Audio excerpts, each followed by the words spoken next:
Why, mates, and welcome to PATHCO. Oi, out! Oi, Courier, out, Mo! Stop breaking the fourth wall! Out, get out!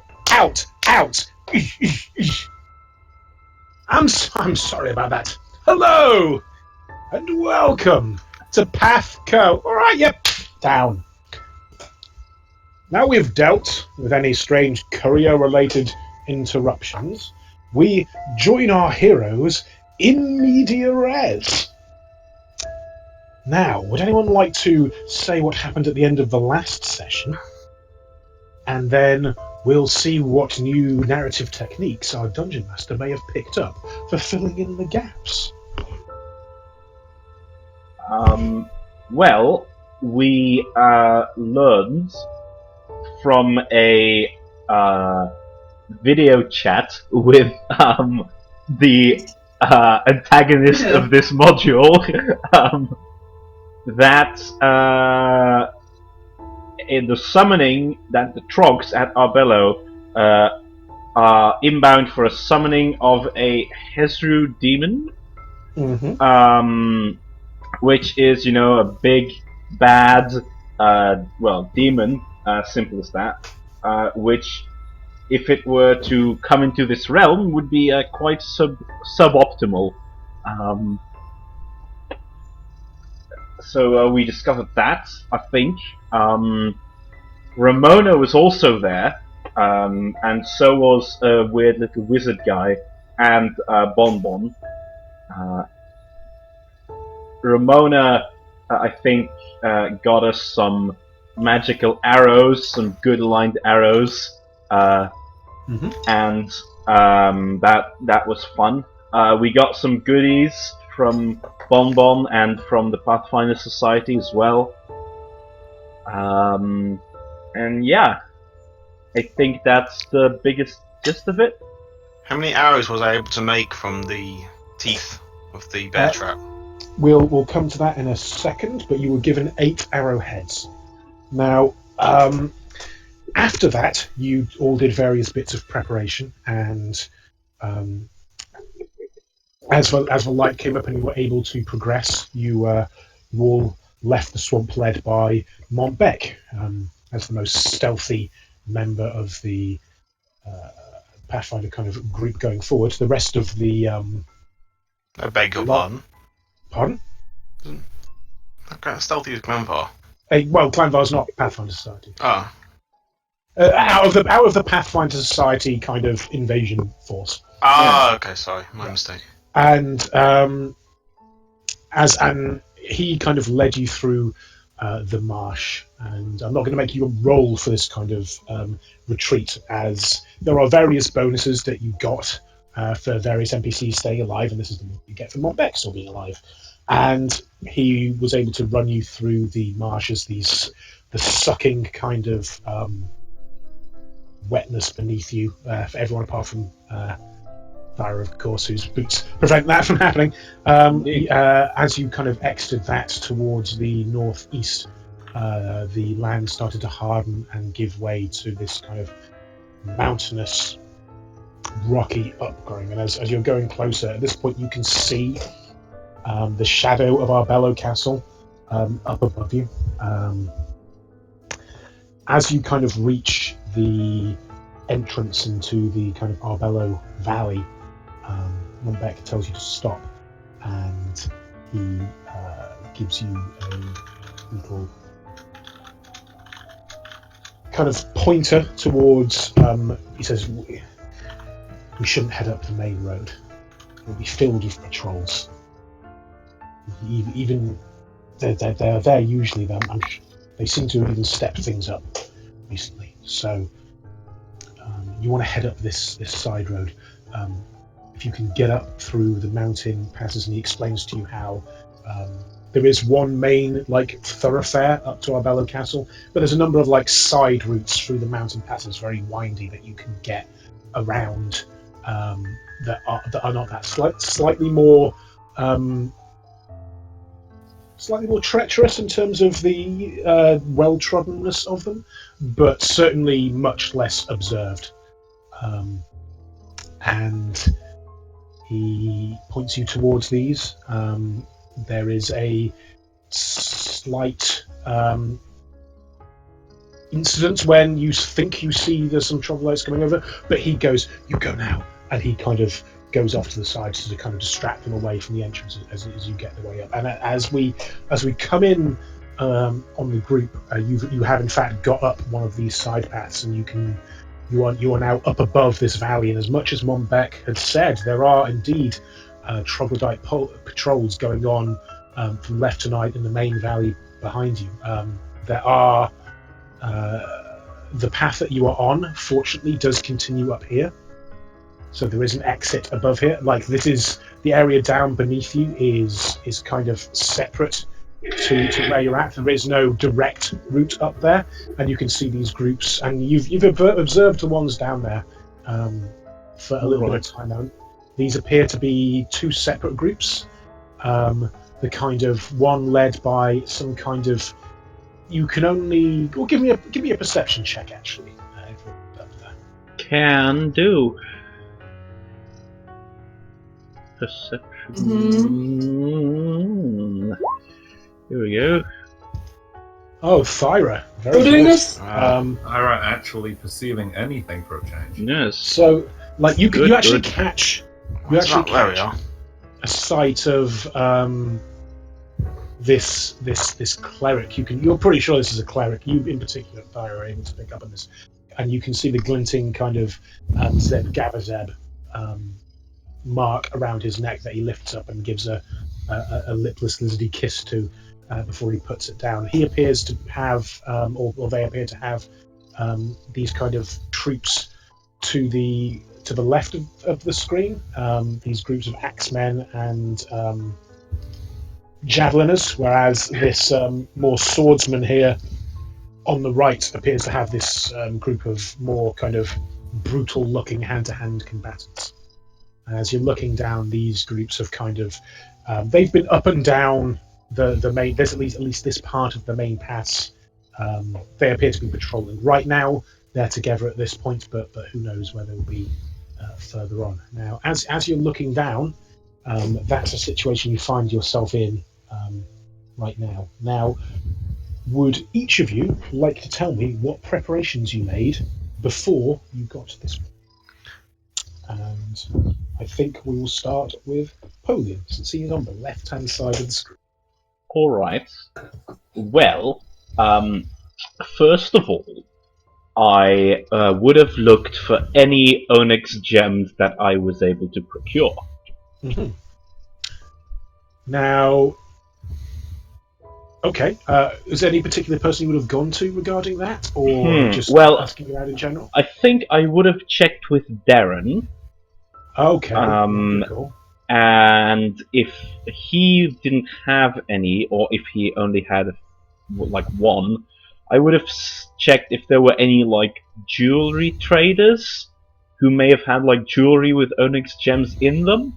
Okay. I think you're going to need to make me a roll to see how well that did. I'm thinking maybe diplomacy. Yeah, that's fine. Diplomacy. Here you go. That's a well, a 10. It's not great.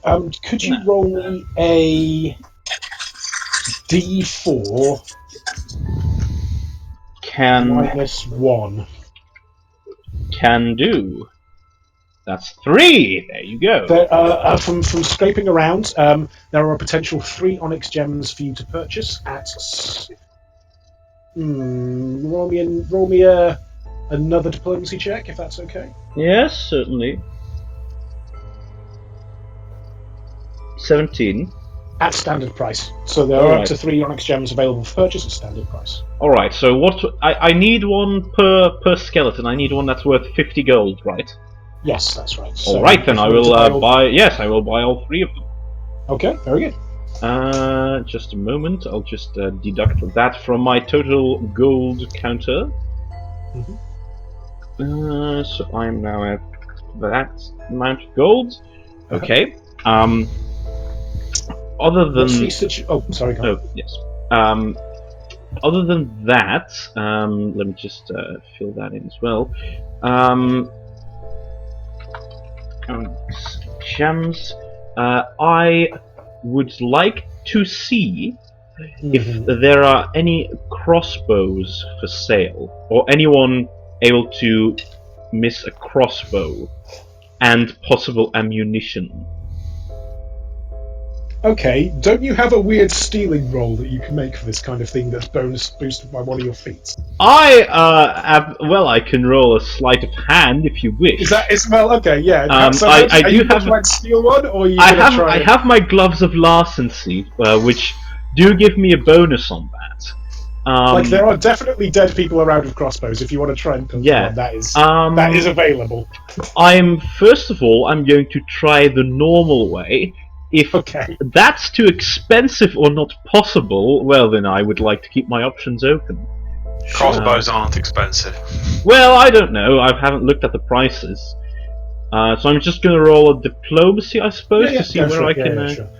That's a 26. So. Oh yeah, absolutely. In fact, I think with a roll like that, I think one of the dwarves, I think who went down. Oh no, one of the Barktown boys will have gone down with a crossbow, and as you approach one of the other Barktown boys, he'll be, he's drunk at this point because they had this weird kind of morning drinking ceremony that. All right. Yes. Mm-hmm. And I think that's a medium heavy crossbow that I was looking for. Medium heavy crossbow. Yes. Heavy crossbow. Yes. Yeah, I think the Barktown boys would have heavy crossbows. That's pretty much how they. Yeah, I'm pretty sure that light crossbows are like. Normal crossbows. Yeah, normal crossbows. So it'll be a medium heavy crossbow, and I think he would have roll me 2d6 plus 4. All right. 2d6 plus 4. That's 10. Yep, 10 crossbow bolts with that, and he will snifflingly actually give you this. And this was also, ironically, this was the corpse that you were eyeing up to steal from. Ah, so I don't know how. Glorious. Yeah. So yes, you can certainly add that to your equipment list. All right. Now, what's the situation regarding Gilhelm and your homunculus, who I forgot? Ah, yes, Ryan. Well, Gilhelm. Ryan, yes. Gilhelm is normally fully healed. Yep. As They're both for coming with you, or yes, I think I will be taking. Well, actually, we are on a sneaking mission. We really want to take the lumber. Yeah, exactly. I'm going to take Ryan, but I'm going to leave Gilhelm, I believe. Okay. Who are you leaving him with? That's a good question. I'm like just my turn. Just to pester her, I am tempted to try and leave him with Ramona. Well, if you want to come in, Dave, we can combine this. Yes, we could. This is the kind of thing Dave would do. Dave was going to find someone to look after his dog. Possibly the other halfling that has a dog, and he might also say, "Oh, could you look after my friend's pet as well?" And then point up at this 6.5 foot tall, massive muscle. You'll have to take for a walk. What did you say? Sorry. Yeah, I didn't catch Why that. don't you just leash him to Gilhelm and have Gilhelm take him for a walk? That's a fair point. Gilhelm with my precious boy. But Gilhelm's an automaton. Yes. Well, After my dog. I don't think automatons are usually made of meat. It is. There's a bit of ham in there. Yeah. Exactly. Yeah, that's And true. fish. Yeah, there's plenty of stuff. He's an all-rounder. He is. He's got whatever boggards are in there. Yeah. In terms of Fish, the vegetable of the sea. Yeah. Indeed. So, Dave, it is indeed another halfling that was owning the dog that you saw. A kind of more studious-looking type. Some kind of caster, you would probably think, or possibly a tradesman. You're getting both these kind of vibes from his kind of slightly esoteric but very practical outgarb. Do you want to roll me a diplomacy check there, Dave? Modified if you're going to do this via singing or whatever Dave does. Yeah, I'll probably do my perform because I can. Diplomacy is like only can use my string instruments for, so why not? Oh, absolutely. In fact, that's a very good roll. So this halfling that you're seeing has kind of slightly longer hair than you, and is wearing a not a pointed hat, but like top hat. I think this guy's wearing, and he introduces himself as You did it. sorry. Well, nice to meet you. That's spelled with one in your two. No, he introduced himself as Koftar. Amazing. And he is an enchanter, and he looks you up and down. He's a little bit fancy. You don't know which. You can't quite place which halfling area this guy's from, but he looks you up and down and goes, yes, nice to meet you. Nice to meet you. Look after your dog, you say? Ah, I see. Ah, he's a fine fella, aren't you, boy? Aren't you? And he starts ruffling Riker. What about Gilhelm? And well, before Gilhelm comes into it, he actually looks you up and down, Dave. And are you still wearing Vlad's mithril vest? Underneath my regular shirt, but I'm not decided on that yet. I can't make my mind which looks cooler. Well, I think regardless of where he's picked up on that it's there, almost as if he's got Like the sleeves visible or something like that. Yeah, exactly. Like he can see that's there, and he takes like a look at it. It's almost like even before it was exposed, like you can get from looking more at the bags that he's got with you as you get closer in conversation, you can tell he's some kind of enchanter. And he kind of takes a look at it and goes, "I take a look at this." And kind of, if it's right there, it's right there. If it's not, he'll open to take a look if you'll let him. I'll hold up my arm. Say, not kept this in very good condition, have you? It's second hand. I see. Look, he kind of puts a pair of glasses on his head, and as it's got variable lenses, as he kind of puts 1 or 2 and 3 in front, so it's very magnified. Look at it. Weave's all broken. You one of the lot that killed Large Bill last night, weren't you? Actually, the one that did the thing. Very good. I'll tell you what. It'll be an honour to look after your dog, and I'll do you a favour. Be sure to look after your enchanted dog. You can't just go wandering around like God. The enchanted links are they're just terrible. It's like you've just gone around just randomly murdering magical creatures and taking no care of it whatsoever. It's ridiculous. Second hand, I only got it yesterday. Anyway, And that on the previous whoever had one, it it wasn't before me. was probably a right irresponsible dickhead. So as he kind of blows on his hands and puts them together and wiggles his fingers, there's a slight arcane glow in the air as he puts his hands on your little chest piece, and you feel a little bit of a pressure. And out of character, this is because I looked at the wrong loot sheets, and when I told you that this was a +1 mithril vest, I was wrong. It is in fact a +2 mithril vest. Ooh, so that means I've got a 23 AC? I'd Quite like possibly. to point out Thyra has. Did I put it down as? Hold on a second. Because I might have put it down as a +2. I've got mithril vest, 5, max dex 3. Does that mean I've got an AC bonus of 6? I think so, yes. Thyra needs to get some magical up. Well, considering that my AC is 14, that officially makes me the glass cannon of the group, I think. 21. Yeah, yeesh. Nice. Where do you get these? Is it dexterity? Or what? Wisdom. Oh, right, because you're a monk, isn't it? I think it's from being tiny as well as that right? Yeah. Fair, But yes, fair. Vlad had a +2 mithril chain vest, and I Right. gave you the information. My apologies for that. Nice. So, and indeed, you rolled very well in diplomacy. I think that's good enough to get him to take Gilhelm as well. But do you want to give me a little scene here, Polly, just for how this kind of shakes down? Yeah, certainly.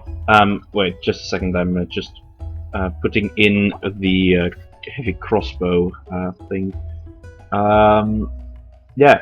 So I like as Apollyon comes over with with Gilhelm trailing behind him. and he says, "So, you're the nanny on duty, right? Well, I've got a little friend here who might need some babysitting as well, don't you, buddy?" And Gilhelm, just from the depths of his helmet, does like a. Oh Jesus! I always Oh, wondered really what piercing. Wilhelm sounded like. Yeah, it's like a sort of a pig-like scream, I think. Jesus. Like echoed because it's from inside the helmet. Yeah. Like it's I would've metallic, thought it like. sounded something like Nick Cage, given that mask you grafted onto him. Oh God, did I do Was that? it? No, you didn't. No, thought you did. He used that to make a. Yeah, I used that. Yeah, I used that to make a makeshift diving suit, I think. It was like Hazmat. Man, that was such an opportunity, though. Man, imagine if I'd had like a Nick Cage face helmet for him. Oh, Might man. be some of it to give him armoured internal organs, but I can't remember why you did that. Or how you did Yes, I did do that. Well, that was an accident, actually. Yeah. so Koftar's quite willing to take Gilhelm on. He's like, okay, what's the breed? Is it a mastiff? he's a helmeted terrier. that. Side and Yeah. a fish on his father's. I just say, Part vampire heart. yeah. No, it's an elf heart. Actually, it was just a random elf that we found. I just say very exotic, Yeah. Okay. I'll and I give like a big wink. Yeah. Okay. He's looking kind of slightly off put by this turns, and he's kind of Riker's being a very good boy on the leash, and he tries to put a leash on Gilhelm. I don't know how Gilhelm responds to that. I think he's actually quite docile, really. Okay. Cool. Like he's not one to throw tantrums. Okay. So I think Gilhelm's pretty chill outside of a fight. I mean, yeah, this is true. Okay. He's yeah. pretty. Yeah, he's pretty. important stuff before. Yeah, he's pretty gentle. Well, Apollion's taken him through scum import. That's okay. That seems pretty cool. Anything else you two would like to do before you leave? Any other kind of prep you want to get done before you? This is for his trouble. Yeah, actually, what I would like to do is that green blood oil, right? That dose of green blood oil. Yes, you found that. I did find that. I would like to treat a crossbow bolt with that in advance, if I can. You can, but this stuff. Look. Does it have a duration for which it lasts if I already put it on? I think it might. Let me just check that for you. I'm thinking 24 hours, and I don't know why. Let's see. Let me just check. I can't see it on the page of green blood oil itself. Let's see, poison. No, it wouldn't be. It'd be the It'd generic probably be poisoning. Yeah, I'm looking at the point. Yeah, here we go. Applying. Okay, one dose of poison is smeared upon a weapon. A poisoned weapon or object retains its poison use until the weapon scores a hit or the object is touched. Okay, that's cool. I think you might need to.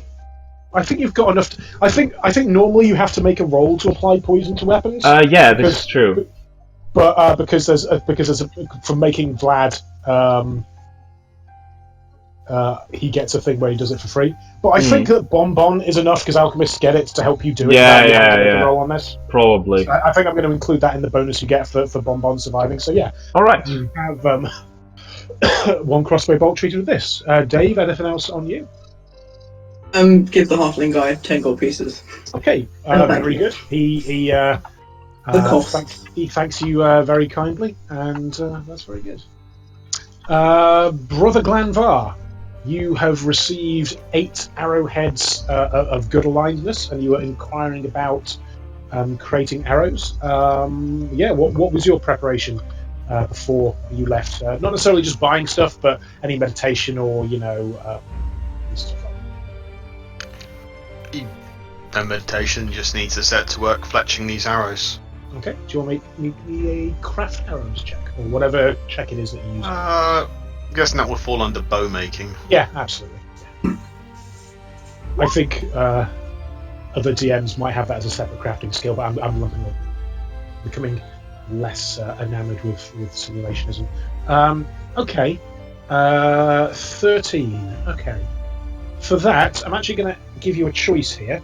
You can either make half of them, so you can get 4, or it can take you longer, but you get all of them. Which would you? Are we on a tight time scale here? Up to the rest of the party. Rest of the party. I mean, demon summoning kind of building up over there, buddy. 4 then. Mm-hmm. Absolutely. You're able to turn 4 of them into the you're fletched them together during your thing, and they are perfectly good aligned arrows. Good. Is there anything else you would like to do?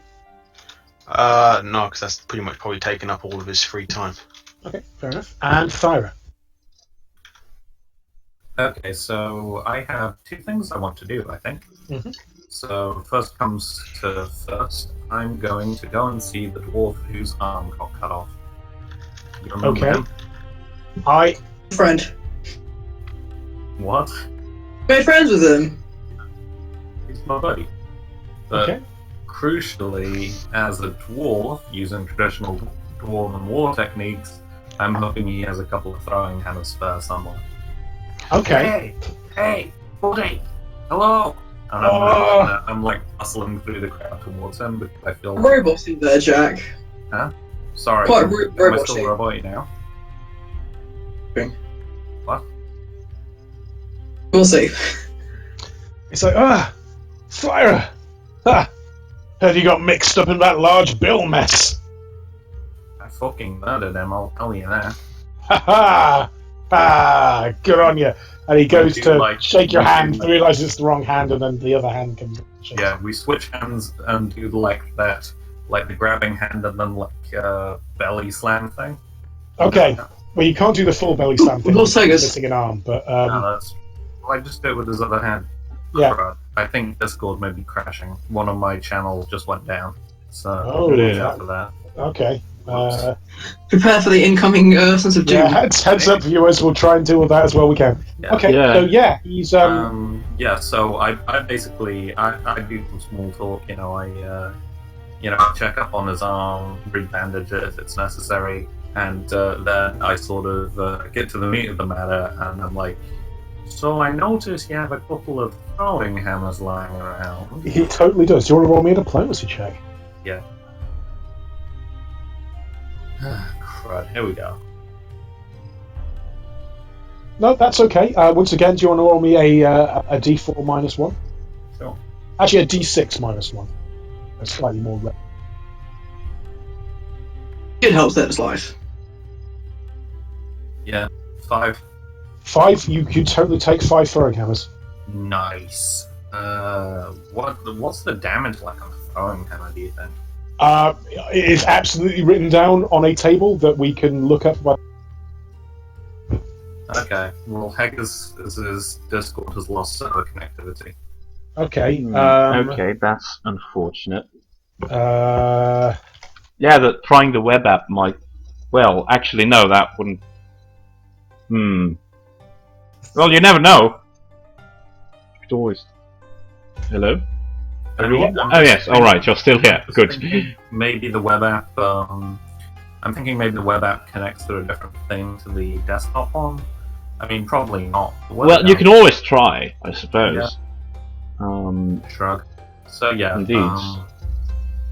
Crud, I'll go look up throwing hammers. Right.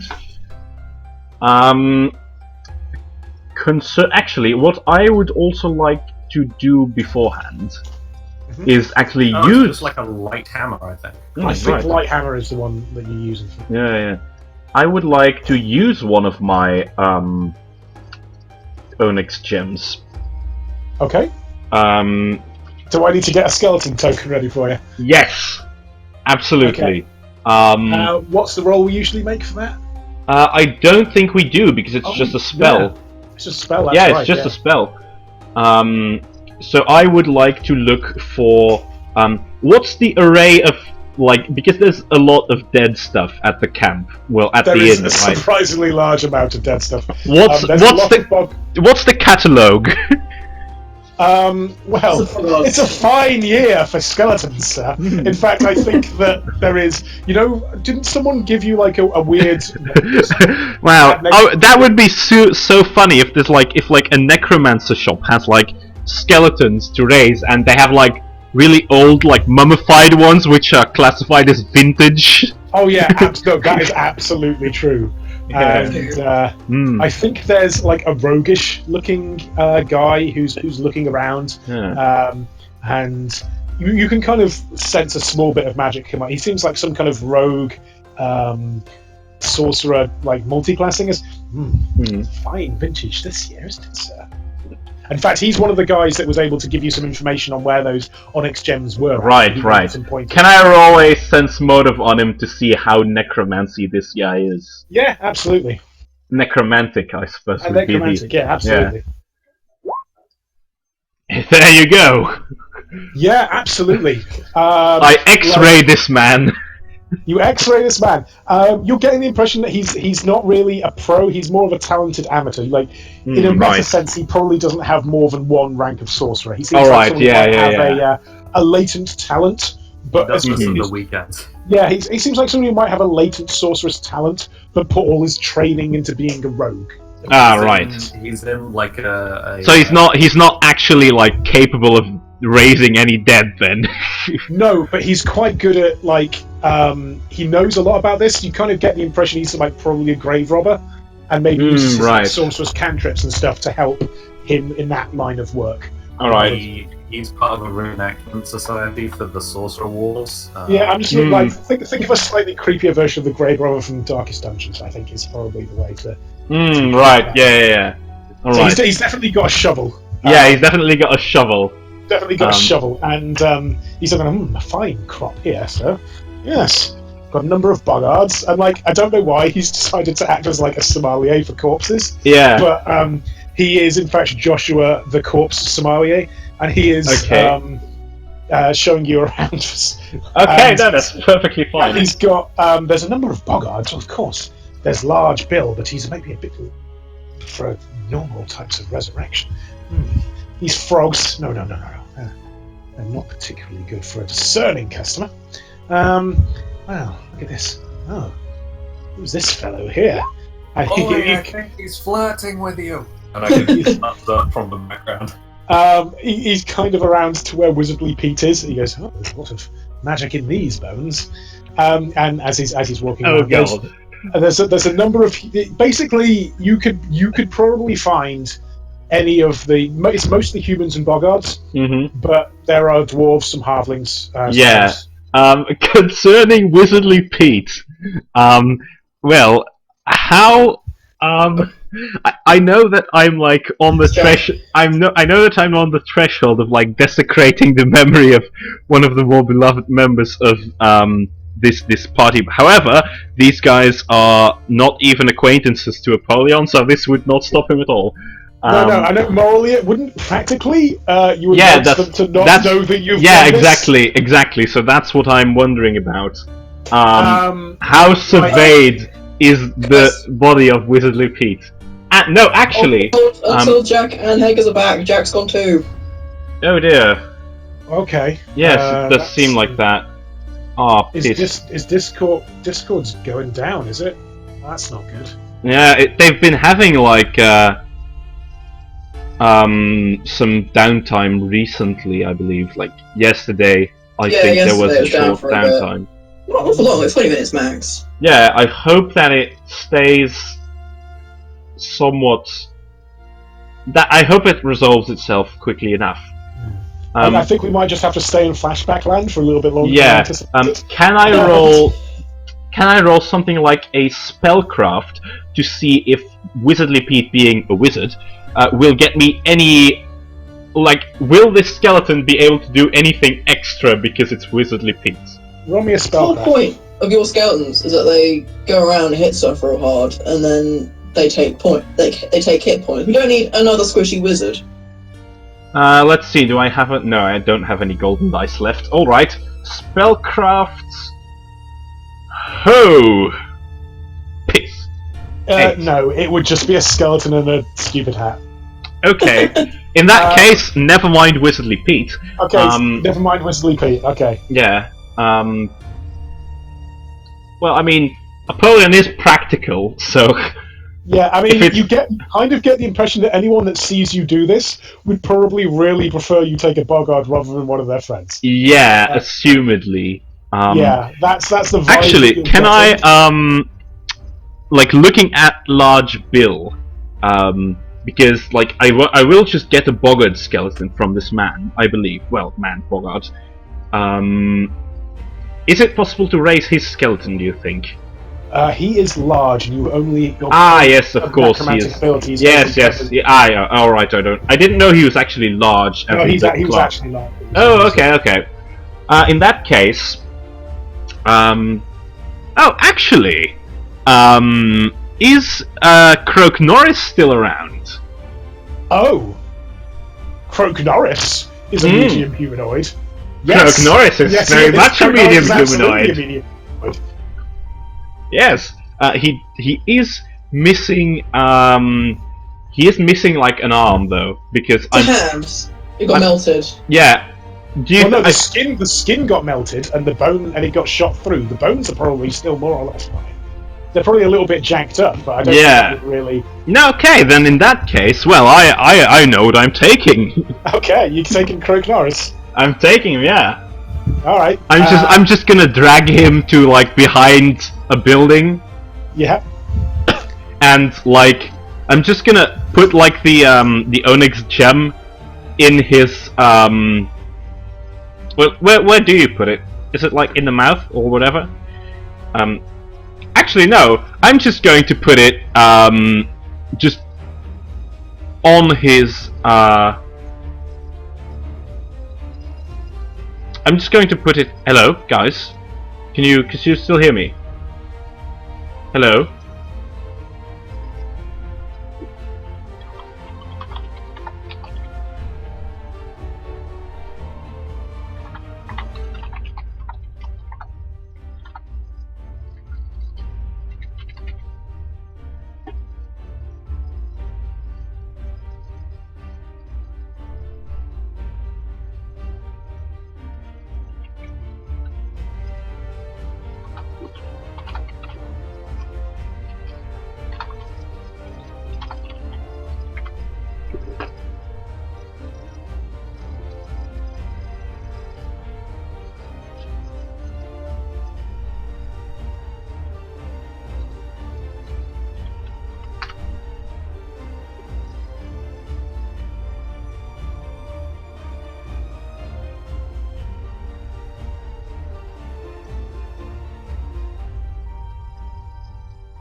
Hello. One. Hello. That's one. Indeed. Where are the rest of them? Let's see. Here's Egg. Hello. Hello. Two. Nice to have someone. I am getting some a fair amount of static from you, I think, Haggis. Oh, Haggis. Yeah. I can hear it very faintly. It's not super loud on my end. I don't know what I can do about that. That's Fail. on me. Call has failed to Ag and Jack. Right.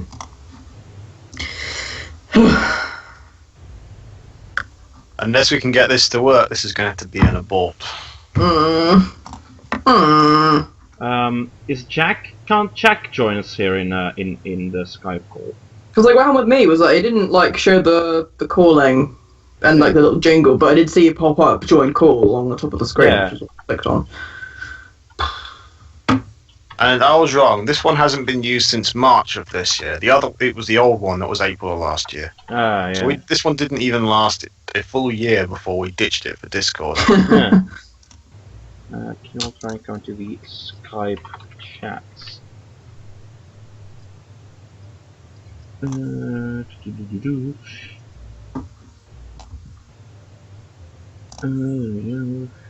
Hello. Hello. One, there's three. Just need Jackie Three, boy. just need Jack. Hello. But I don't think he's actually even online. Well, he's in Discord. I meant what am I on- saying? Not Discord. Roll20. I mean Skype. Oh, I don't right. think he's signed into Skype. I had to get myself a new Skype password before I could join in. Ah, right, for a I see. while. Yeah. I don't. I still even use it think regularly, so. I can text I, him. I use it for Edgeco, so. Mm. Yeah. I don't think I've actually even got him in my Skype contact lists. Oh no, I do. Yeah, he's offline. So Yeah. he's not signed into Skype yet. Well, yeah, he's probably also like Facebook. getting a new password or something. But I could text him or Facebook him. I have both of those things. Mm-hmm. We'll give him another couple of minutes, maybe. So you And I can absolutely, call him. absolutely get Croak Norris. Yes. Croak Norris, you've got bug-eyed skeleton following you around. Yeah. We've got zombie Croak Norris following us. A skeleton Croak Norris, yes. Oh, I'm sorry. There's got to be a good pun. Hmm. A dead Croak Norris, but we need to think on it. No, because Chuck Norris will never die. Yeah, that's true. This is Croak Norris, though. Well, anyway, yeah, I would like to summon him as a skeleton. To Absolutely. It's a spooky, scary skeleton. Yes. Yeah, Very there much- goes my very much Discord. so. It's gone. Mm. Rest I in would. pieces, Discord. Discord is failing all around, it seems, and there's going to be some very unhappy people on Twitter. Yeah. Yes. I would also like to see in the camp if I can get him like some because like a skeleton is kind of I would like to get him some like rags, maybe. Yep, absolutely. Or Those are something like available. some- That's not a problem. That's not a problem. Yeah, like get him some like raggy clothes to wear, like something that maybe is a little camouflagey, just sort of like grey and brown stuff. As Yep, we're going on a absolutely. stealth mission. Yep, not a problem. Weapon-wise, armor-wise. Armor-wise, let's see. I'm gonna quickly look into the armor tab and weapon-wise. Does him being proficient in unarmed carry over to his skeleton? I think, given the specifics of this one, normally it's not allowed, but I'll give you advanced unarmed with this skeleton. All right. because it was Croak Norris. In that case, I think that I'll just keep him unarmed. He's not going to be doing quite as much damage as he could before because he can't like focus. Yeah, he can't do like monk stuff, but Yeah. yeah, and in terms of armor, I think if there's just like a hide shirt or something that I can give him, that's, You can get a hide shirt from yeah, the same place that's that you've 20, got that's the. 20 gold. That's +3 armor bonus. Yeah, absolutely. That's fine. Yeah, then he's got an AC of 19, so that's pretty, good. Yeah, that is absolutely fine. Okay. And I was going to do Thyra next, but unfortunately, Jack. Jack's disappeared. Yeah, Jack He's- has He's not even in disappeared, Roll 20 seemingly. I anymore. don't think he has Skype installed in his machine. He probably got rid of it. Well, I've not seen him in Agco chat well, for a very neither long time. neither do I. I'm just using the web app. He's not in Roll 20 anymore either. No, that's what worries me. Would you like me to try text him? Yes. Yeah, text. Where's my phone? On the socks. There it is. I should stop putting socks on my bed. Where else are you supposed to put them? On the floor? What are you, an animal? I usually try to basketball shot them into the... Oh, he has actually Facebook Messengered me, so let's see what he was saying on Facebook Messenger, which I pretty much never use. Hi, Jack. Jack, where are you? Come on, you piece of shit app, open.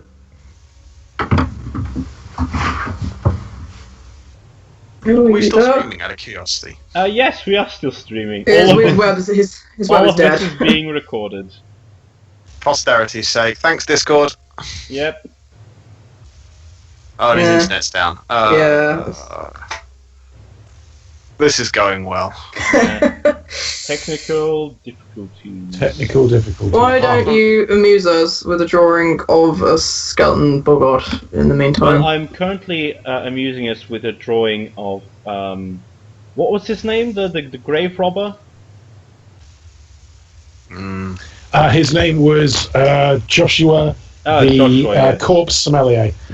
Joshua, Please. right? But please, if you do draw Skeleton Croak Norris, still give him a beard. Yeah, I will do. Will do. I'm just.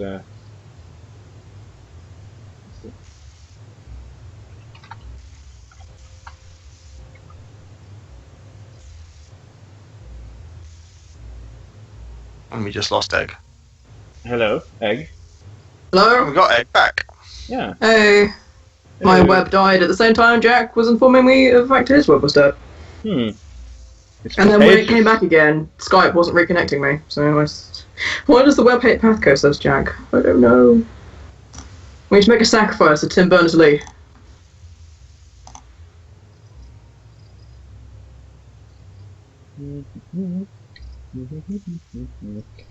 Let's see. Okay. Buzz, buzz. Stupid internet. Can you hear me? Yeah, Hello? we can Yeah. hear you. Yes, Good. we can hear you. It died again, and if you could hear me, I could not hear you, so I had to rejoin. Oh dear. What should we do? Yeah. Does Jack have any options of things to try to fix his web? I'll ask him, but... Fix Like, it? Re- Question mark? restarting or doing something else?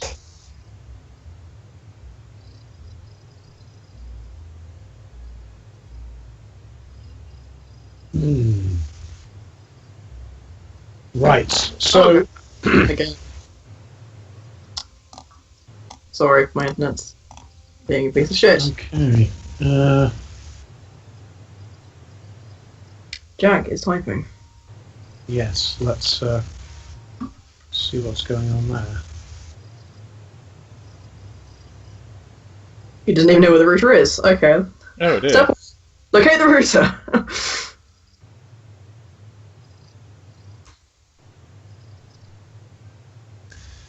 Yeah, step 1, find router. Yes, one Yeah. typing. Step one, find router. He's got a bunch of flatmates. I'm sure one of them could help him out. Indeed. So,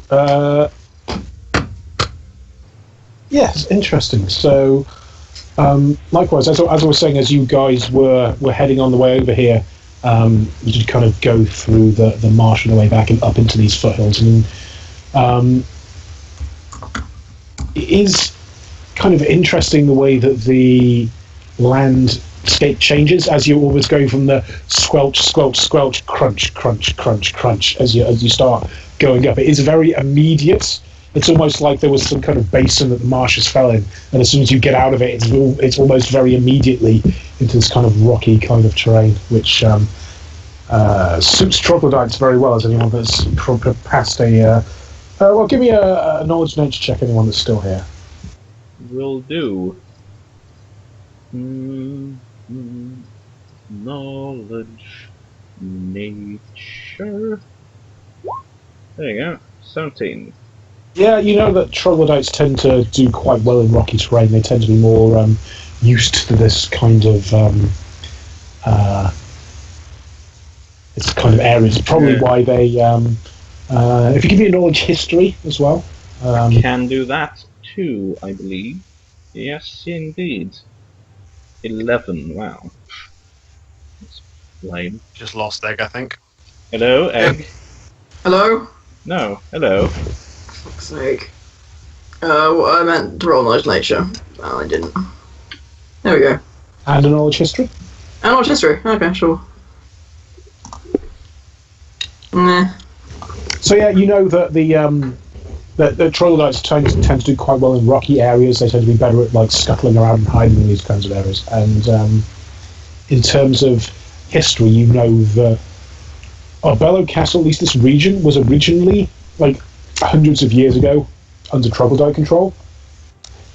Then it was taken over by orcs temporarily, and then it was the orcs who were defeated by the Arbello family humans who settled here and started to build up the castle. Still a large number of years ago, so it's not really that surprising that they. And you will have noticed this as well as they've been scuttling around as you've got this elevated view down upon them as they're scuttling around in the valley. I think also with that knowledge nature check that you kind of know that it's not completely unknown for them to be riding these kind of large lizards. They are of course draconic creatures. You might have heard them barking out some kind of words which you can only see. Oh, do they speak Draconic? They speak Draconic. Yeah. I speak Draconic. Do you speak Draconic, Dave? I speak Draconic. I should have checked that. That's super interesting. It's one of those things where it turned out I had a bunch of languages that I didn't even know about, so I decided to pick some languages out, and one of them I chose was Draconic. That was my spare one. Yeah, so no, the troglodytes absolutely speak Draconic. So that's a different kind of that puts a different kind of spin on. Sorry if I put a spanner in. No, that's good. So you'll have been able to hear. Well, at least it gives me some things to talk about while I wait for Jack to come back. So yeah, you'll definitely have been able to pick up that these were two separate groups of troglodytes doing patrols, and there seems to be a little bit of rivalry between them. Not to the point of blows or anything like that, but there's from overhearing them, you can definitely pick up that these are a couple of separate patrol groups, and there are definitely other number of groups around. In the in this kind of area. Roll me a perception, actually, Dave, to see what else you could have picked on. Dave. Perception. For real this time. I think I just rolled it out of habit before. There we go. Sure. Like you can hear some references to some kind of incident, and they'll track them down soon. Don't worry about it. Lots of mentions of Zev Gavazeb amongst these groups, and in a praise to Zev Gavazeb kind of way, or for Zev Gavazeb's sake, what are you doing kind of way? Both. Okay. The group in the front here with the priest is a little bit more full-on evangelist about it. The group to the back seems to mostly be going along with it. Okay. That makes sense. Like you can definitely pick up from hearing this priest speak and giving little sermons. In fact, he is giving little sermons about Zev Gavazeb and about how he is the glutton in the dark. He is the power. We troglodytes have no option but to worship before His Majesty. And you can pick up maybe a little bit of an eye roll from the mounted kind of group at the back relating to this, but yeah. And indeed, interesting, very interesting. Okay, that was a bloop. What bloop was that? Oh no. Hello. Hello. Egg. Hello, Egg. Did you pick up on that at the end there? Something about sermons and then death. Yeah, that's pretty much it. Just basically, the group to the left is a bit more full on Gavazeb, like into it than perhaps the group on the right. Evangelical. Evangelical, absolutely. Well, you can definitely pick up that the leader of that group on the left is a cleric of Zevgavzeb. Like, absolutely, there is no doubt in your mind. So on the left, the one on the rock. The one on the rock, yeah. Okay. Indeed, a little bit of a talk. And the group on the right is not so into it, and you can definitely. What do you roll? 17? Yeah. Like, the group on the right is not super into Zevgavzeb, but you've definitely picked up as you're overhearing them. Actually, do you want to roll me a stealth? Well, you won't need a stealth. You're already stealthed up in where you are. Like, you've definitely heard some disparagements made towards the druid hippies. I think would have come up. Sorry, I'm trying to focus on the jackets at the same time. No, that's okay. That's okay. Do we want to? Yeah, because I was about to go on to Jack's turn, which is a bit unfortunate in terms of. Yeah, indeed. We could say maybe call it a day in regards to PATHCO, and then if Discord comes back in the next 50 minutes, we can try to cram some more in. Well, it's not a Discord at this point, is it? It's it's yeah. Sorry, Jack's web. That's what I meant. So I guess this has kind of turned into an impromptu draw stream. I guess at the moment. It can be if Mon's up for that. Yeah. If you don't want to, it's fine. And continue playing Fantasy Life like I've been doing for 10 hours. No, I can draw for a bit. That's fine.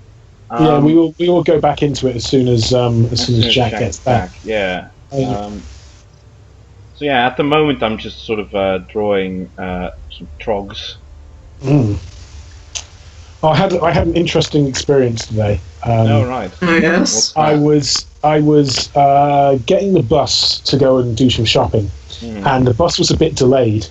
And as it turned up like very slowly, and there was another bus coming very slowly behind it, it became obvious what the delay was. Apparently, some local kids had come up with a really new fun game, which is to ride your bicycle very slowly in front of the bus, so that it can't go faster and it can't overtake you. Ah, yeah, that's a classic. I'd like looking behind it, check I was just like, this is extremely inconvenient. It's also extremely dangerous. It's extremely dangerous. I was very perturbed by this. How have things been with you, Mon? Things with me have been quite well. In fact, I have been doing some work today on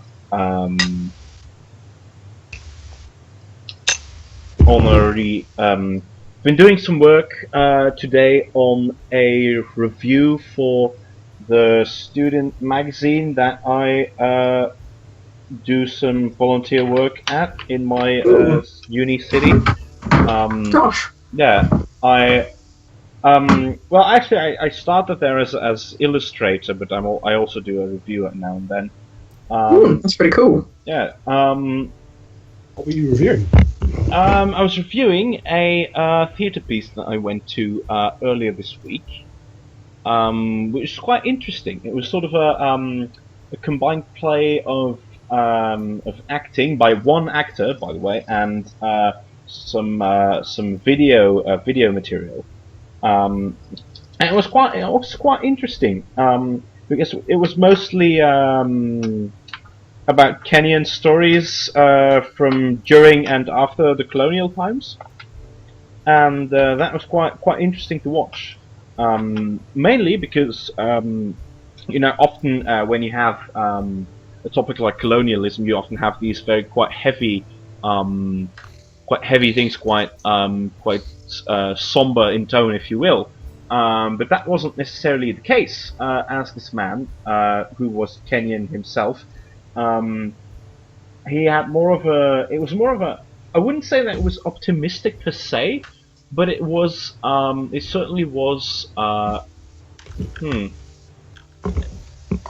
wouldn't know what to call it really, but it was. Like the man had done like a lot of research about like stories from people during that time, and he just felt very like confident in sharing those without like presenting the whole as a situation as somber as you might expect from a topic like that. Hmm. So it's quite an interesting play, in fact. Other than that, what else have I been doing? I've also been doing some work on a scientific poster that we have to make now for a like a poster presentation kind of thing. Classic academic activity, making a poster. Yeah, classic academic activity. I've also been prepping for a little presentation that I'm going to have to do this Monday, which will be very fun, as I always like doing presentations. Otherwise, let's see. I think that's about it for any particularly, how do you say, any particularly noteworthy events, I believe. On a different note, it looks like Discord is now fully down. Yeah, Mine died. Yeah, mine's down, and I'm seeing some. The trickles of angry people on Twitter. Angry people are certainly appearing on my feeds. I've got the Discord loading screen telling me that they're putting pineapple on pizza. Yeah, I retweeted a sarcastic tweet about. Oh, and I'll link it to you because. Is it the one that's saying about how you ditch Skype and TeamSpeak? No, it's me. I just want to talk to my loved ones, please. Discord. The server's got Zerg rushed. XD, the hamsters on wheels drinking Mountain Dew. Need to take a power nap, gamers. Lol. Yeah, that seemed to be their brand, and it's really obnoxious. Yeah, that's actually one of the main reasons that I really dislike Discord. Like in terms of performance, it is better than Skype for calling and such, but it's just really obnoxious. Don't like its advertising. No, it's really obnoxious. It's also like obnoxious and pop culture to an extent that you can't really use it for anything professional. Yeah, I know. It's meme central. Yeah, I don't want to be associated with Mountain Dew hardcore gamers. God, I can't believe anything worse. Are we still streaming this out of curiosity? Yeah, yes, everything is being streamed. We're all live. It's turned into an impromptu art stream. Yeah, let's not stream our ranting about Discord and its state then. Well, why not? I mean, what are they going to do to us? Nothing. It just doesn't look good. Alright. Doesn't look What should we talk about instead? My week? I mean, not a whole lot's happened, but... No, I feel self-centered. Someone else say something? Well, part of the reason... Well, I've this week I started playing in a Blades in the Dark campaign, which is a kind of almost steampunky Lies of Locke and Lamora style heist right. engine. It's pretty cool. Oh, that sounds cool.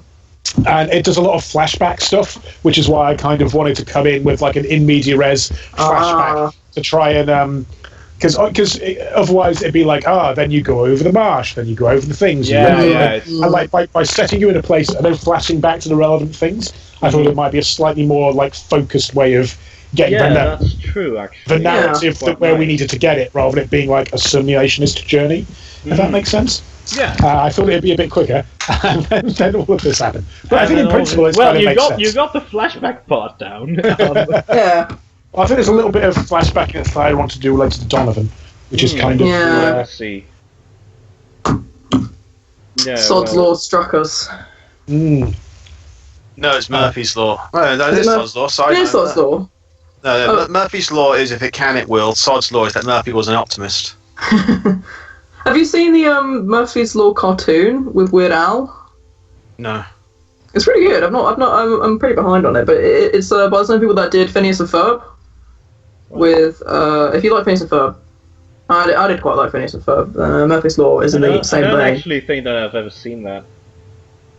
It's quite clever. It's deceptively clever. As with Miller Murphy's Law, what I found hilarious is the fact that because it's like a jinx, anything that can go wrong will go wrong when he's around. But he's like a really cheerful guy, voiced by Weird Al. And his dad has the same condition, so naturally he's a health and safety inspector, and I find that absolutely hilarious. Oh, Maybe yeah, it's because Oh, my you mum's mean a fun police? no, my mum's a health and safety inspector, so don't diss health and safety inspectors. And that's why I find it so funny. Well, yeah. Well, to be fair, like it is pretty much the fun police. Yeah, because they're trying to stop people getting killed at work. Ew. I think that always reminds me of the story that about like you've read that little internet poem, right, about the bread and the cow. Yes. I licked the bread. Yes, I licked the bread. No, it's just like a little internet poem thing. That was, It's a meme inside of Chaucer. yeah, and it's about a guy who worked at a like medieval reenactment of a like an 18th century bakery or something, and like the health inspector came by, and That's a health inspector, not a health and safety inspector. Those are different people. well, yeah, that's true. But like, in any case, a health inspector came by, and they went to the place where they stored the bread, and where they stored the bread, they found a cow who had gotten loose, licking all of the bread. Like, and like the only thing that the employee had to say to the health inspector was, honestly, this has never happened before. And yeah, the internet like spawned a little poem about the cow going That was a good meme. I enjoyed that out meme. at night and licking the bread. Yeah, it was quite nice. In terms of Tumblr meme quality, that one was on the upper end. Yeah, I would also argue for that. Just above Spider's Jorg. What now? I liked Spider's Jorg. I thought it was funny anyway. I do not know what that is, but Spider's Jorg, statistical outlier, and should not have been counted. Yeah, so I liked most of the memes, but I guess the ones I didn't like were statistical outliers and should have been counted. I'm liking this. I'm liking this troglodyte cleric here. Yeah, I'm quickly gonna look up Zev Gavizeb stuff. Iconography. Yeah. He's like a big weird worm. Yeah, I'm actually gonna look up some images of him. I think this must be the official Pathfinder art.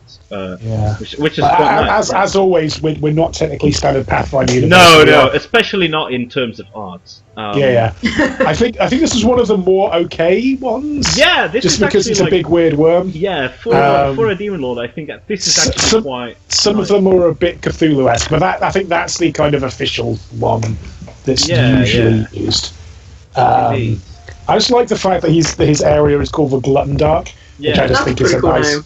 Yeah, and that's it's also like a really cool sort of place because it's just this enormous cave system with inverted gravity where everything lives on the like inside surfaces of the caves.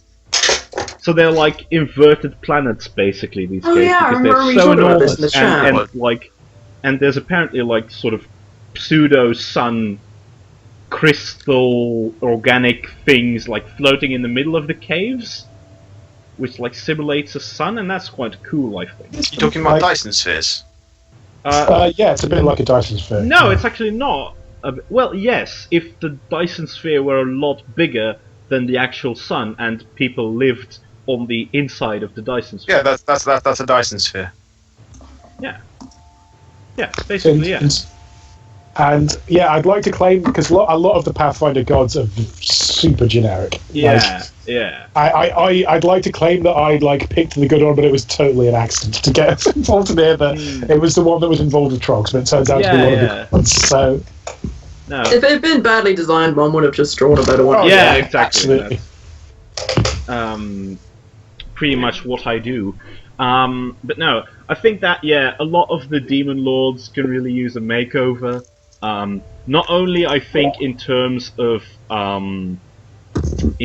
looks, but also some of their like domains and things are a little boring.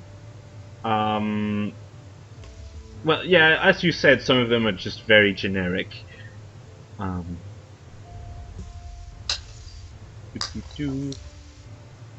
Dagon is quite nice though. I always like Dagon. Well, yeah, he's free to include in things now, so most people do. Yeah. Especially because he has like the whole Yellow King aesthetic going on, so he has a lot of like gold robes and such, which is quite nice to have. Isn't Dagon distinct from the Yellow King? No. Well, yes, supposedly, but there's like a fair few instances where the figure of the Yellow King is sort of equated to Dagon. I personally like to see them separately as well, but yeah, I think that there are some instances where they are considered to be the same entity. I had a friend who was like super into the King in Yellow.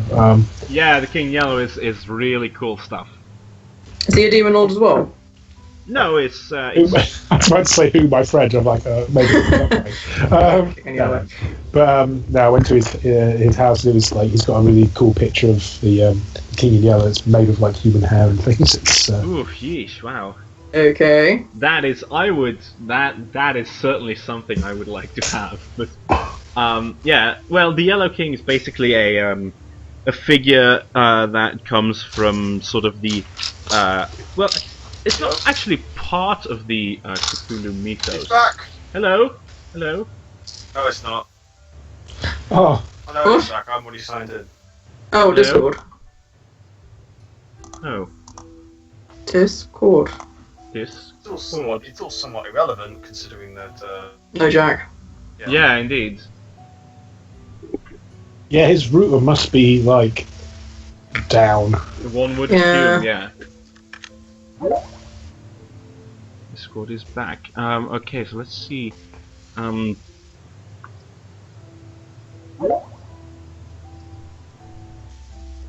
Yeah. But yeah, the King in Yellow. It's basically he's a figure from sort of the extended Cthulhu mythos, if you will. Oh, right. I think it was Chambers that first introduced him, or at least who wrote King in Yellow.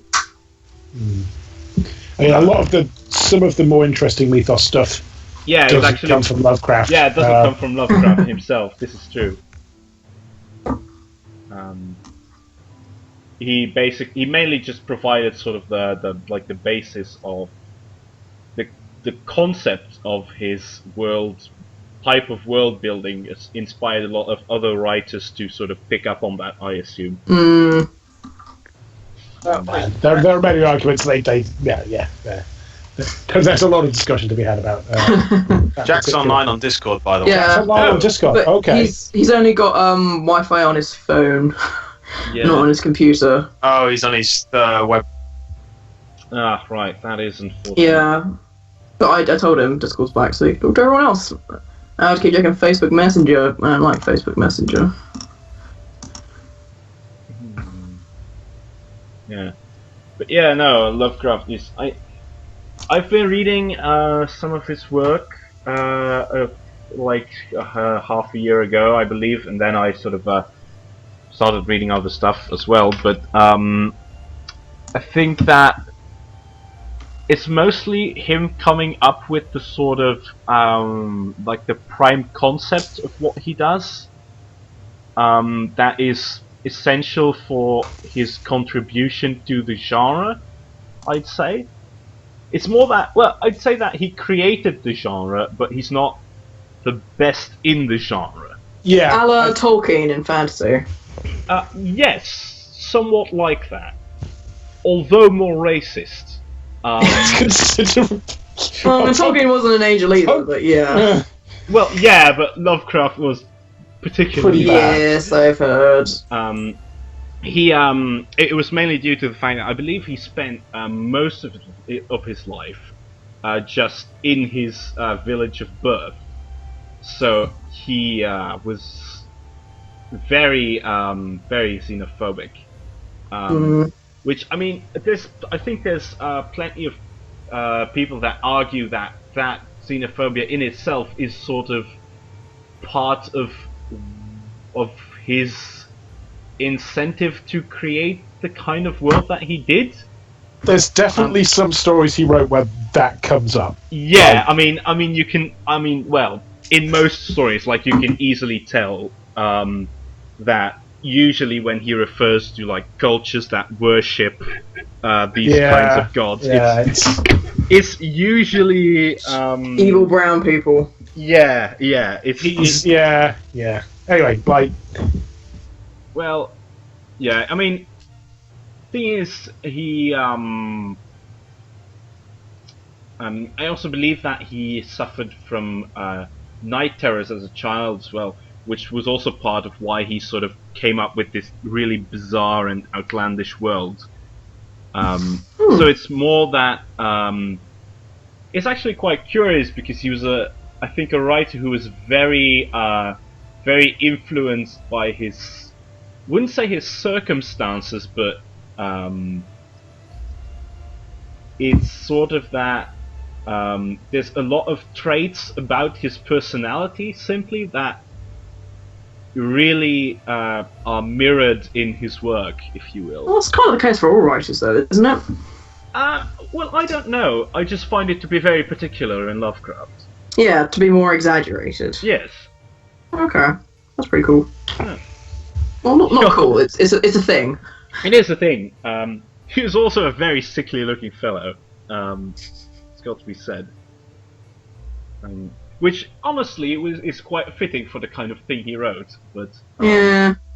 He just has that... There's, like, the typical picture of him with, like, the really wide eyes staring into the camera.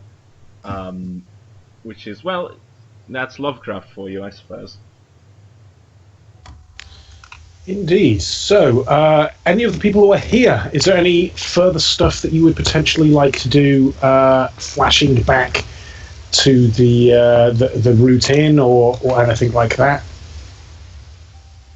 Not particularly. Maybe if it gets really muddy, try and persuade the skeleton to carry me. Oh yeah, like, I think that's definitely a thing that happens. I'm very short. My legs are very short. I don't want to end up waist deep in mud. I had, when I first gave out those magical items, I did anticipate that perhaps Dave would be the person taking the marsh boots for exactly this reason. That wasn't the way that it pans out. I've got the snow boots, so if we ever go anywhere snowy, I'll be fine. But we've not gone anywhere snowy at all yet. No, I believe that's one of the main, well, biomes, if you will, that we haven't really encountered yet. Well, depending on if it's your module after mine, that will probably be set in wintertime, unless you're going to have a big gap in it. No, that it is meant to be set in wintertime, yes. Get some snow in there. Indeed. Because some of the... let's just say that there is a high probability of snow, not only in terms of season, but also in terms of location. Ooh. Cool. We can get cute fairy winter clothes. That'd be awesome.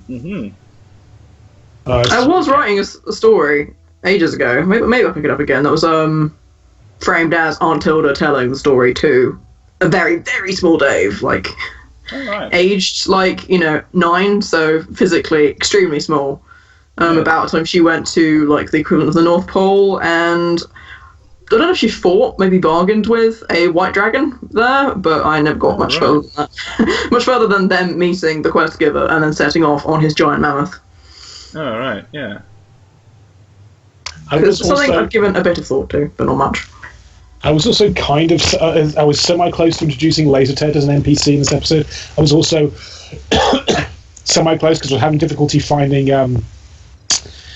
tokens to have the troglodytes riding dinosaurs, but I neglected to do this thing. I think that's a more high level thing that needs to be happening. Yeah, I mean, I'm not sure whether there are still a lot of dinosaurs in the I think that's when we world. go to a strange island. Yeah, like that's either for a strange island or like Zephyr plane or something, plane of targets Yeah. where like primal creatures like that have been conserved over the eons or something like that.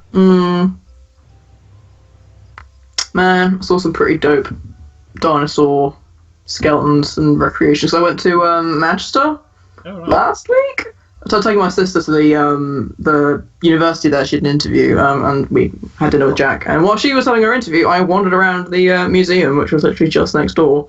And there's some real cool dinosaur things there, among others like live frogs and cool rocks, really cool rocks, archaeology bits, my kind of jam basically. But dinosaurs are always cool.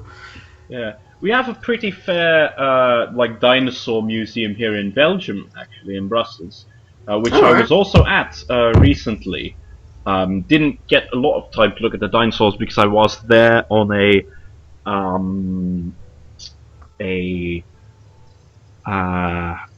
master day about master courses. Just get some information about that for the future. But I might go back there sometime to take a look at those because I still know someone who works there from a previous symposium that I did some volunteer work at, who can likely get me free tickets. So. Ooh, that's pretty good. You went to Vienna, didn't you? I did do that, yes. Did you go to the Natural History Museum there? Naturally, and it's one of the best that I've seen to date. Amazing, isn't it? It was so amazing, good. I could have spent days there, but we spent as a family an afternoon there, and then the next day my parents wanted to go to the fake art history exhibit, but my sister and I went back and we spent another afternoon there, and I would have happily spent many more. It was so cool. Right. That being Hager's Actio, if you ever go to Vienna. Yes, you should certainly visit that. Go to Vienna just for the museum. God, it was so good. There was some pretty cool museums there, because there was another one that I went to, which was half about armour and half about musical instruments. And that was really cool as well. It was like one half Sigmund and one half Dave. And I played Saria's song from Legend of Zelda on a 300-yard piano while I was there. That was pretty cool. And the Star Wars theme. Yeah, there's another place that you should certainly visit, I think, because it has a very, very impressive painting hidden away in it somewhere. If you go to Schloss Belvedere, you should certainly look for a painting called Souls at the Acheron, I believe. I'm looking it up. Yes, I found it here. Which is this thing is very, very big. It's the height of more than a person, and it's this really big painting, and it's very, very well painted. Here's a little picture of it.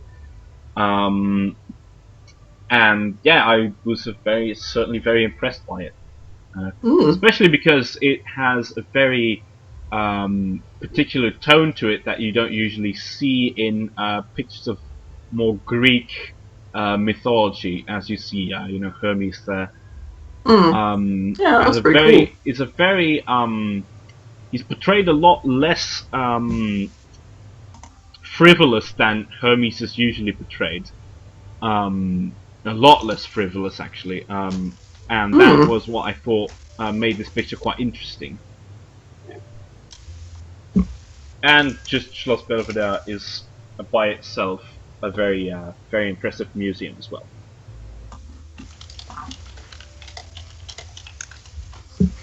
One museum I'd like to go to is the gallery, the National Portrait Gallery in London. It's one of the ones I've never been to. Yeah, right.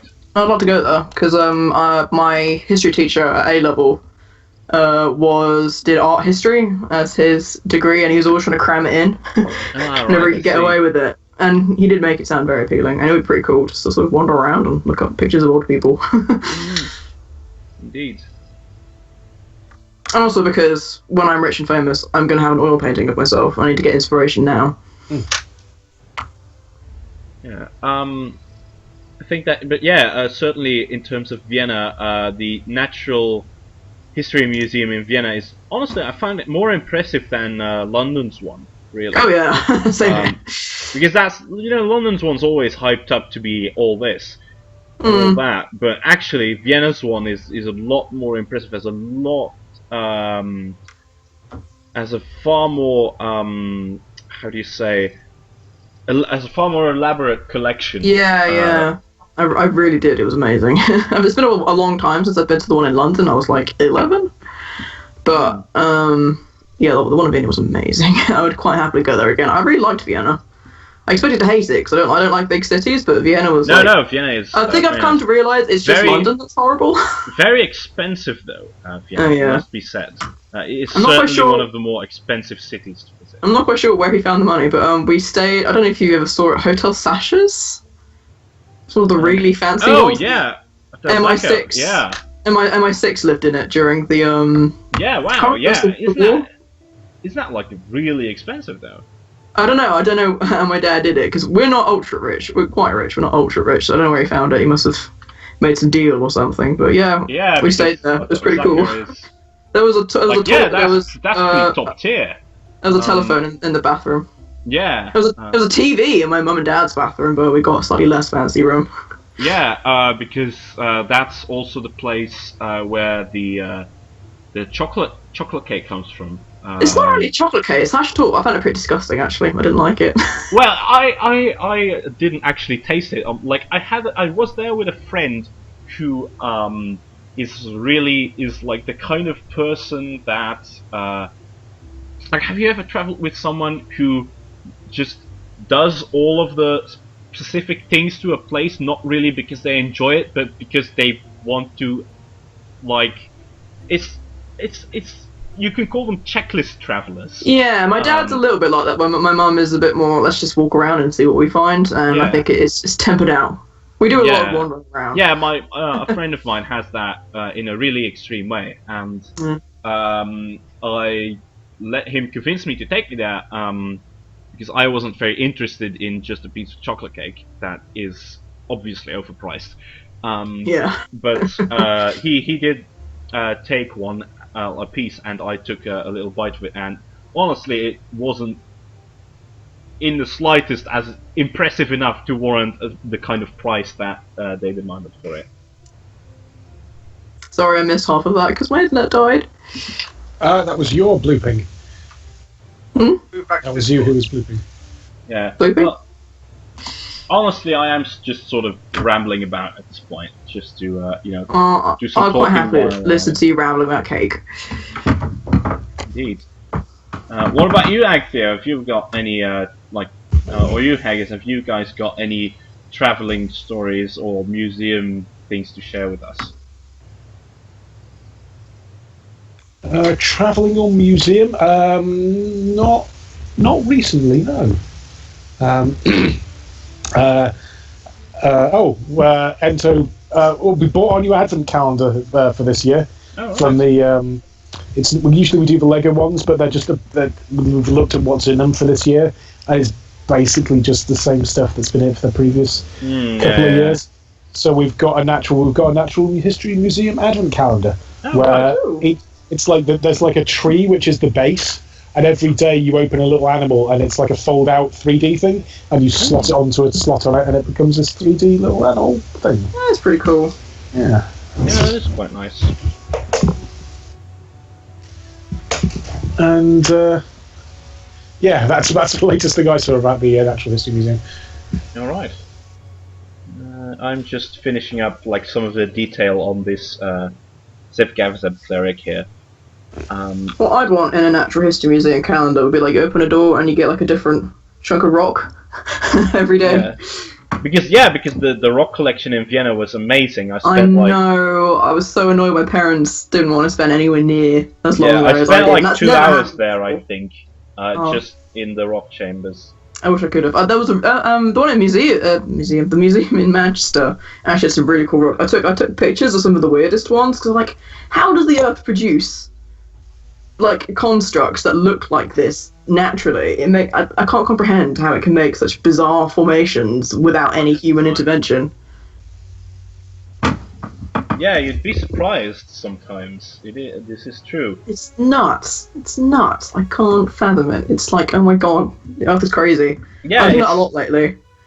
I saw a documentary. It's mainly because often you have like these really uncannily geometrical shapes, Yeah, like the you know, cube like ones. like cube Yeah, ones pyrite.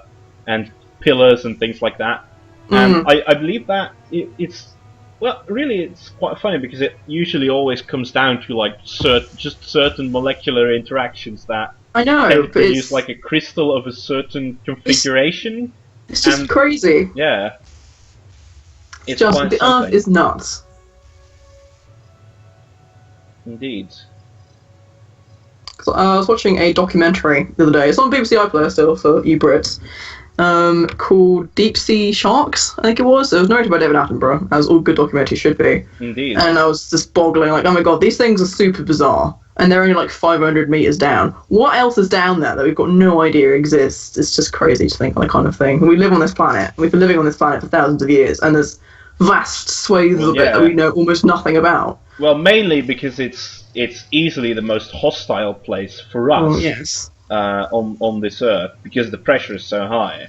Yeah, but like we made it to the moon, Well, but we still don't know what's down there in the well, ocean. yeah, but there's no like submarine crushing pressure on the moon. Yeah, I know. But it's No, just- there's a complete absence of pressure. Yeah, Yes, indeed, exactly.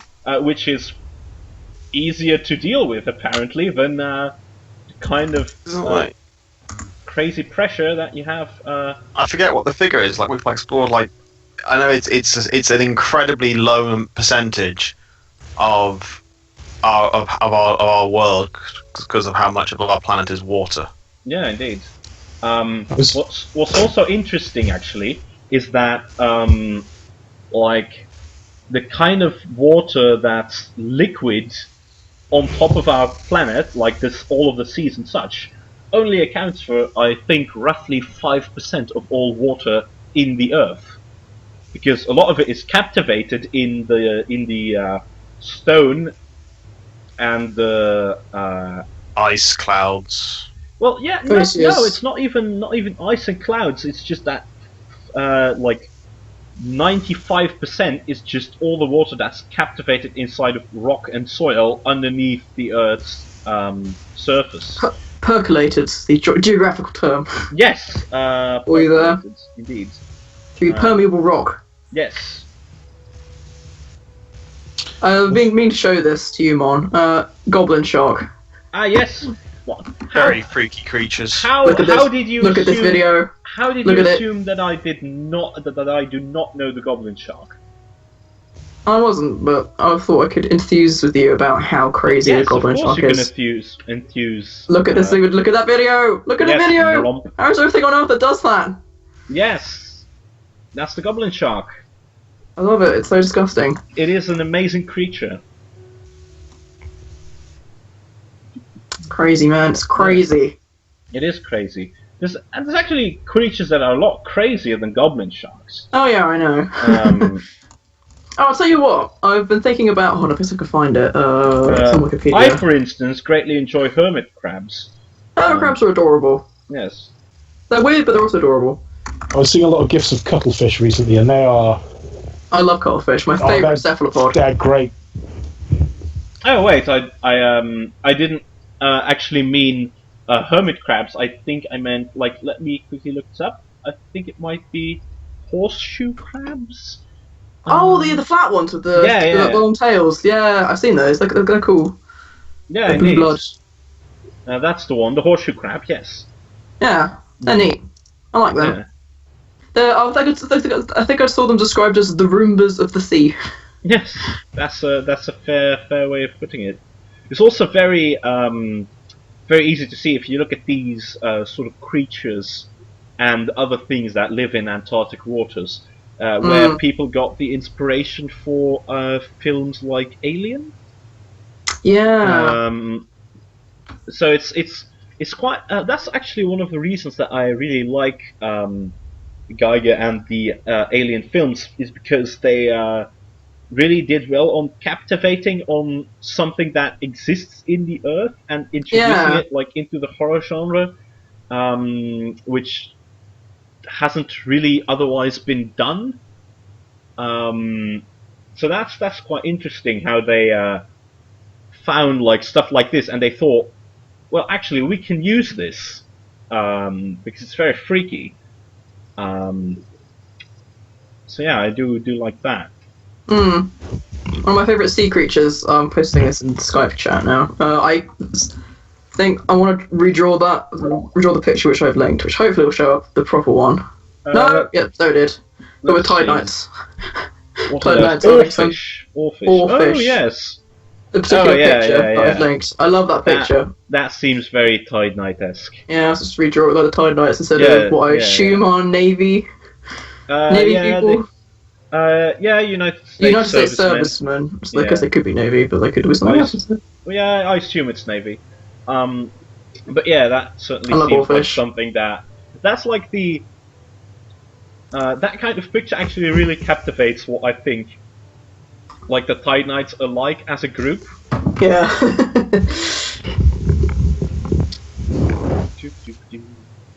Right, so did you ever decide if we were going with the creature type that Tide Knights were against?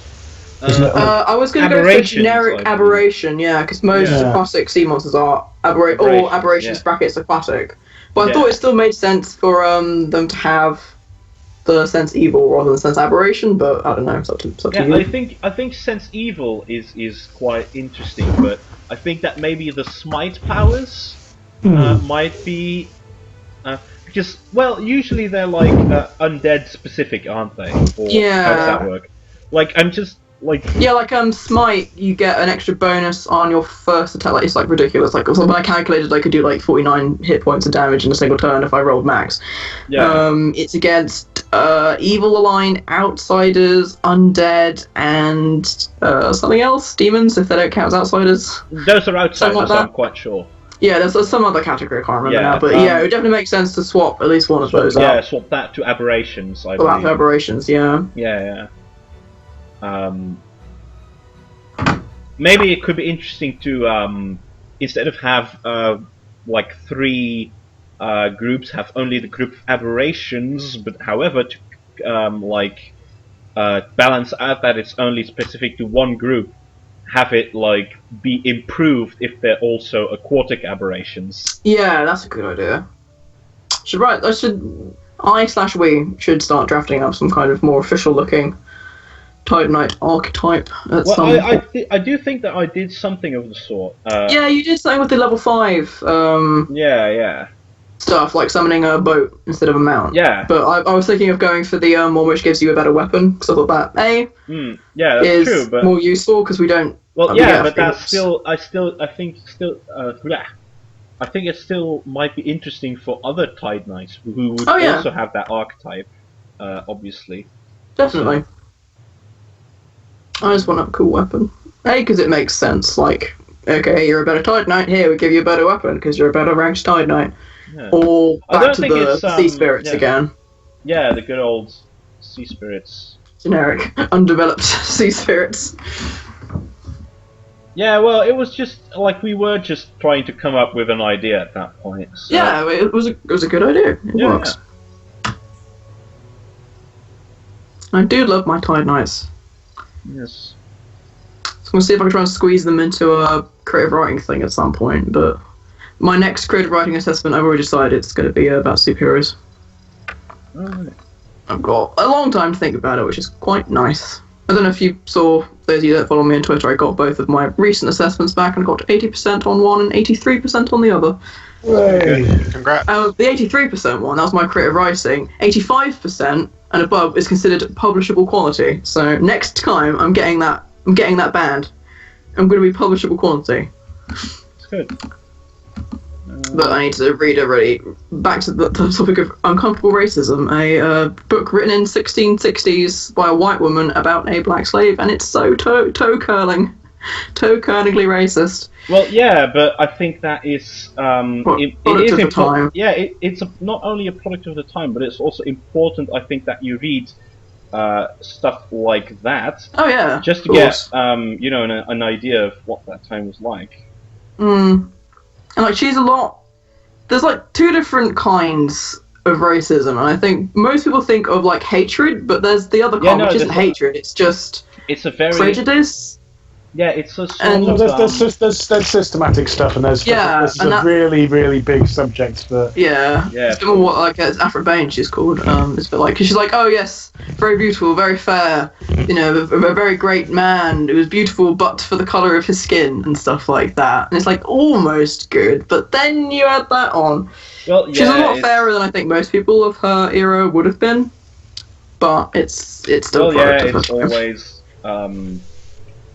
Yeah, well, it's times change, so it's things that come from that era you can only do so much with, of course.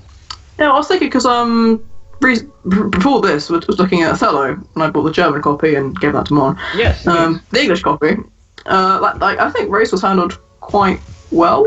There's racist characters, but they're definitely presented by Shakespeare. You're meant to dislike them, so I think Shakespeare was a bit more. He seems a lot more sensitive to it than Afro Bane was, and he was a little bit earlier than her, like 50 years, I think. Yeah. I think that is also it's probably partially from the who is this woman that you mentioned? Afro Ben. Afro Ben. Yeah. What place was she from? England. She's from England. I don't know whereabouts in England. Ah, yes. Well, that might actually have a lot to do with it, I think, because in places like London, there was a lot more. There were a lot more ethnicities that you would see there more frequently, I believe. So, I believe that because Shakespeare was from London, wasn't he? So, no, he was from Stanford. Oh, right. Didn't he live in London, though? Stratford. He lived in London, yeah. But... Yeah, well, right. because there's two Stratfords, Mon, which might be where you're getting confused. There is a Stratford in London. Stratford upon Avon is where he was from. That's not. I used to travel to Stratford upon Avon, and it is not the one in London. It used to take me a long time to get there, and it was a pain in the ass. Yeah. Afro Bane was born in Canterbury, died in London. Yes.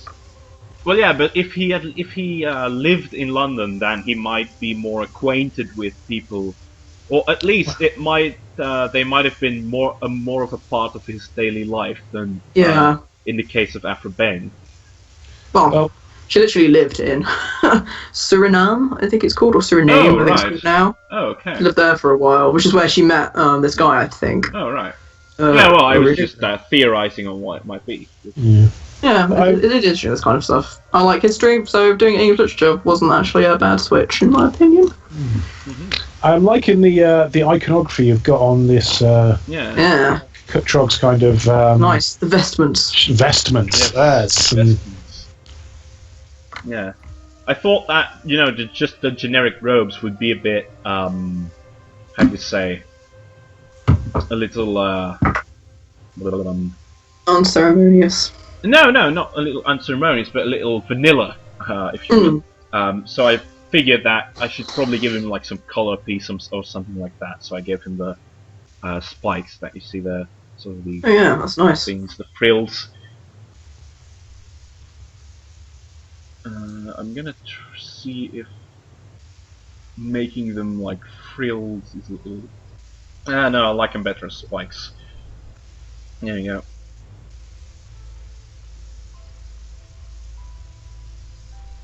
Very nice. Yes.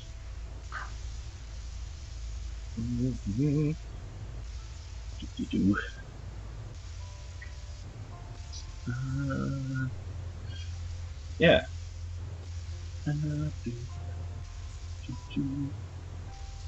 I recently finished reading Through the Looking Glass, in fact. Oh yeah. It was like both Alice's Adventures and Through the Looking Glass are quite a, how do you say,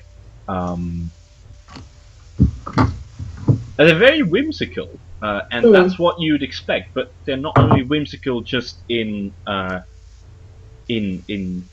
tone, but they're also whimsical sort of in the way that the story goes forward, because there's not really a climax or anything like that. Yeah. There's not really there's no build-up. It's just It's a series of events. Yeah, it's just a continuous series of events, and I think that's very interesting because it's very descriptive of what a child's fantasy is like.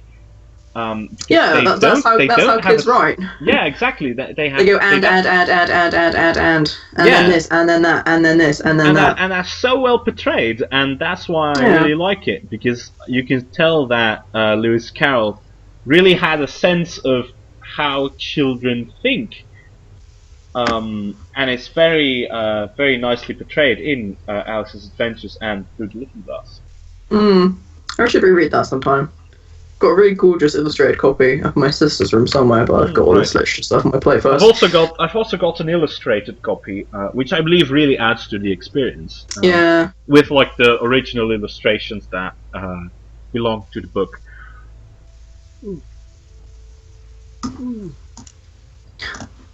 Someone yawning. Was that you, Aglio? No, that was me. That was you yawning. Yes, that was why I stopped talking there for a moment. Nothing else would make you stop talking. No, nothing else will make me stop talking. This is very true.